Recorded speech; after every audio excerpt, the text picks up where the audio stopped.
હર હર મહાદેવ। નમસ્કાર વાલા મિત્રો, કેમ છો બધા? મજામાં ને? આજના વિડીયોમાં આપણે વાત કરીશું સોમ પ્રદોષ। તો કહેવામાં આવે છે કે એક પ્રદોષ સર્વ હરે દોષ, અને પ્રદોષનું વ્રત એ શિવજીને અતિ પ્રિય એવું વ્રત છે। એ મહિનામાં બે આવે છે, સુદ પક્ષની તેરસ અને વદ પક્ષની તેરસ। તો આ વખતે આ વદ પક્ષની તેરસ જે સોમવારે અને 16 તારીખે છે,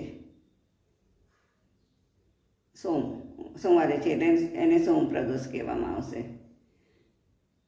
તો સવારે શિવની પૂજા કરી જેવી રીતે કરીએ છીએ એવી જ રીતે સંધ્યા સમયમાં જે સૂર્ય ઊંઘવા આથમવાનો હોય છે એનો અડધો કલાક પહેલાંનું અને સૂર્ય આથમ્યા પછીના અડધા કલાક એ સમયગાળાને પ્રદોષ કહેવામાં આવે છે। અને એવું કહેવામાં આવે છે કે આ પ્રદોષના દિવસે શિવને પાર્વતી ધરતી પર ભ્રમણ કરતા હોય છે, અને શિવ મતલબ કે શિવ જાગૃત અવસ્થામાં હોય છે। તો આ સમયગાળા દરમિયાન આપણે જે કરેલી શિવ ભક્તિ એમના સુધી તરત પહોંચી જાય છે।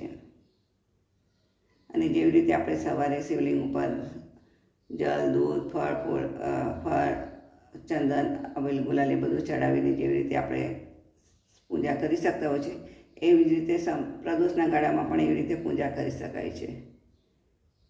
તો તમે બધા પણ એનું મહત્ત્વ જાણી અને આ સોમ પ્રદોષનો અચૂકથી લાભ લેજો। અને શિવ જાગૃત અવસ્થામાં છે તો આપણી મનોકામના એ તૈયારીમાં પૂરી કરશે, અને આપણી જે મનોકામના છે એમના સુધી તૈયારીમાં પહોંચી જશે। હર હર મહાદેવ। ઓમ નમઃ શિવાય।